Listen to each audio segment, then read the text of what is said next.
Tu as dit, il nous fend le cœur, pour lui faire comprendre que je coupe à cœur, et alors il a joué le cœur.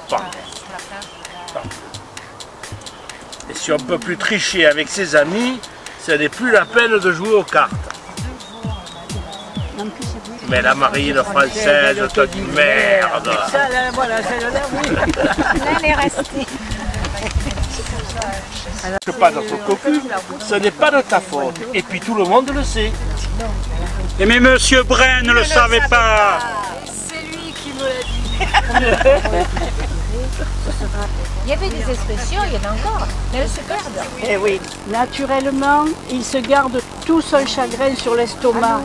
Alors ça fermente, ça se gonfle et ça l'étouffe.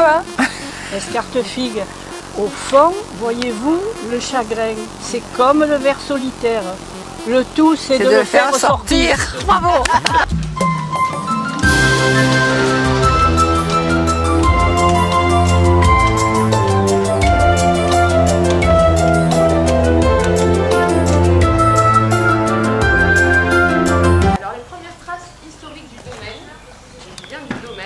Remonte au XVIIe siècle en 1667, lorsqu'il est acquis par Henri de Buzyn, qui est un écuyer noble de Marseille. Aujourd'hui, il y a seulement 4 hectares. Voilà, donc on est passé de 40 à 4 hectares. Je vous laisse imaginer la superficie du domaine avant. À l'hôpital Nord, un jour, il y avait une interne roumaine qui était en stage. Et elle venait chercher des livres, justement, qui parlaient de la Provence, tout ça. Alors un jour, avec Aimable, on l'a amené un peu visiter. Oui, parce qu'en fait, je lui avais fait lire Pagnol. Voilà. Je lui ai fait lire Pagnol, et comme une nouille, mais finalement, ça nous a énormément plu à tous les deux. Je lui dis, si vous, ça existe encore. Le château de ma mère existe, la maison des Bellons, elle existe. Donc si vous voulez, on vous y emmène. On vous y emmène. Heureusement qu'il y avait lui avec la voiture, parce que j'ai voulu y aller à pied. Je vous dis pas monter le raidillon de la treille. Alors que pour moi, c'était une balade de rien du tout. Et ce jour-là, il faisait chaud. Mais elle, qu'est-ce que ça a pu la ravir? Vous ne pouvez pas vous imaginer. Si tu refuses de suivre les conseils de ton vieil ami, alors je serai dans l'obligation, le jour de ta noce, de t'attendre devant l'église. À la sortie, non, à la rentrée. Et qu'est-ce que tu me diras? La première parole que je te dirai, ce sera un coup de marteau sur le crâne. Et ensuite, je te saisis, je te secoue, je te piétine et je te disperse aux 4 coins des bouches du Rhône. C'est les riches d'ornementation. Donc voilà, vous pouvez le voir déjà en face, au-dessus des 3 fenêtres, vous avez les poutis. Les poutis, c'est les visages d'Angelo que vous avez là, bien joufflus. Hein. Les poutis. Ah, les poutis. Hein. Les poutis.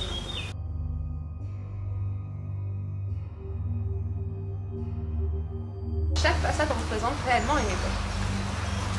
Donc, alors, 2 ans plus tard, la construction du château. On se retrouve en 1869. Tout condamné à mort aura la tête tranchée. Tout condamné à mort aura la tête tranchée. Tout condamné à mort aura la tête tranchée. Tout condamné à mort aura la tête tranchée. Tout condamné à mort aura la tête tranchée. Tout condamné à mort aura la tête tranchée. Tout condamné à mort aura la tête tranchée. On va faire un bond dans le temps. On passe de 1869 à 1904. Donc, entre 1901 et 1920, le château appartient à la famille Palaise. Alors, voilà.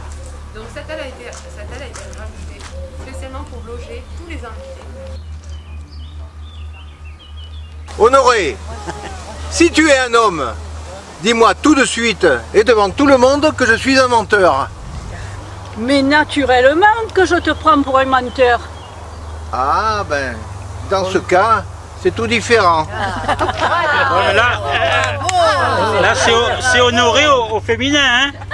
C'est honoré.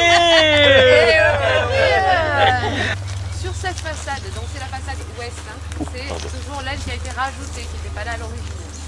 Sur cette façade ouest qui date donc du début du siècle dernier, vous pouvez admirer la différence des styles dont je parlais. On n'est plus du tout dans l'art baroque là. Alors le style ici, c'est art nouveau. D'accord? On le voit à la fenêtre, vous l'apercevez furtivement. Des gueules, c'est vrai. Des gueules, oui. Il est rentré sur le dictionnaire. Il y a Donc, des gueules. Il finit par. Il a fait. Moi, je me souviens, j'avais une amie qui était parisienne. On habitait à l'époque, on habitait au Roucas-Blanc. Et je sais plus quelle heure c'était dans la journée, je sais pas. Avec mon mari, on descendait en voiture et elle était derrière dans la voiture. On allait faire, je sais pas, on allait balader ou voir une pièce de théâtre. Et on arrive sur la place et mon mari me dit Pétard, tu as vu, il y a des gueules. Il est où? Alors moi, je dis c'est vrai. Alors elle, je le voyais, elle se tournait, elle cherchait. Tu cherches, elle me dit mais il est où des gueules? Elle cherchait des gueules. Même si elles semblent sèches, même si on considère qu'elles sont mauvaises, chaque plante ici est originaire de la région, d'accord? On a différentes essences d'arbres, ça c'est notre question, c'est pour un peu diversifier. Linette, attention, il ne faut pas faire confiance aux bossus. Ils sont toujours plus malins que nous. Et qu'est-ce qu'il veut planter? Des légumes, de la vigne, du blé et surtout, il dit qu'il va cultiver des lautantiques. Des lautantiques partout. Qu'est-ce que c'est? Ah, ça doit être une plante qui pousse dans les livres. Je vois ça d'ici. Bravo.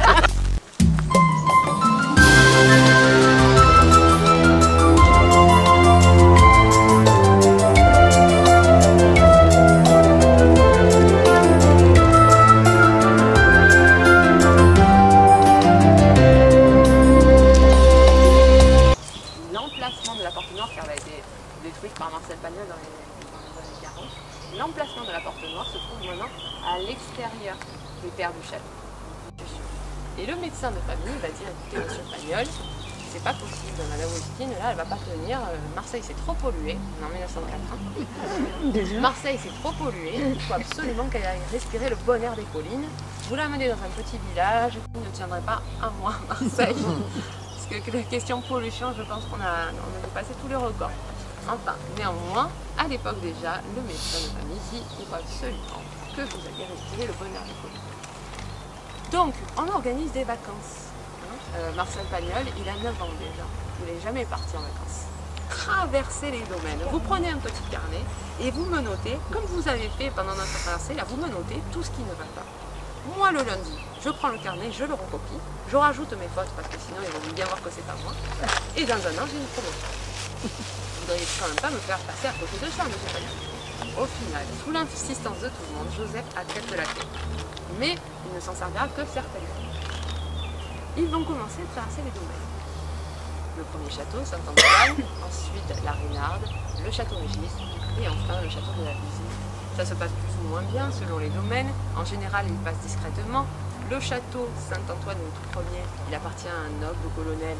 Ils vont se faire très vite repérer. Et le noble colonel est quelqu'un de très gentil. En plus, je pense qu'Augustine lui plaisait un peu. À chaque fois que la famille Pagnol passe, les enfants ont droit à des sucreries. Et Augustine a un énorme bouquet de roses rouges du roi. Faites très attention de ne pas vous faire repérer à ce château. Alors, la famille Pagnol est très en stress quand elle passe ici. Augustine, elle, a une horreur des chiens. Elle a une peur panique de ça. Elle a très très peur des chiens. Tout va bien jusqu'à un certain moment, la fameuse dernière traversée où la famille Pagnol passe par le pays, s'enfonce dans les terres, passe derrière les différentes villes.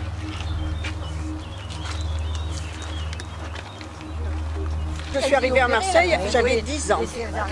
Et on a habité les Camouins. Mais dans la traverse de la Peine.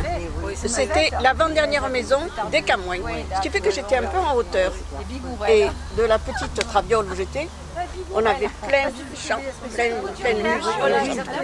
Je ne vous dis pas la merveille que c'était pour nous. Le château a été rénové de 2007 à 2011.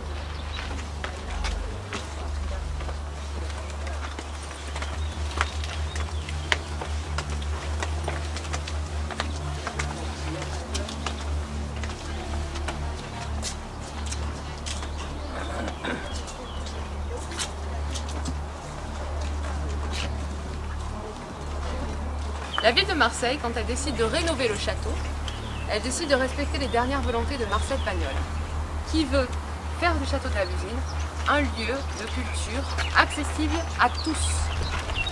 Et ça, c'est très important. On respecte les dernières volontés de Marcel Pagnol avant sa mort. Un lieu accessible à tous, ça veut dire, d'une part, un très grand escalier, et d'autre part, une immense cage d'ascenseur qui permet de monter des fauteuils roulants ou des doubles poussettes. C'est la limite du château de l'époque. Donc M. Stern a essayé de créer un espace qui est transparent, qui laisse passer la luminosité et qui permet quand même de se souvenir du château de la Lusine, de ce qu'il pouvait être avant. Mais M. Stern ne s'est pas contenté de créer ça.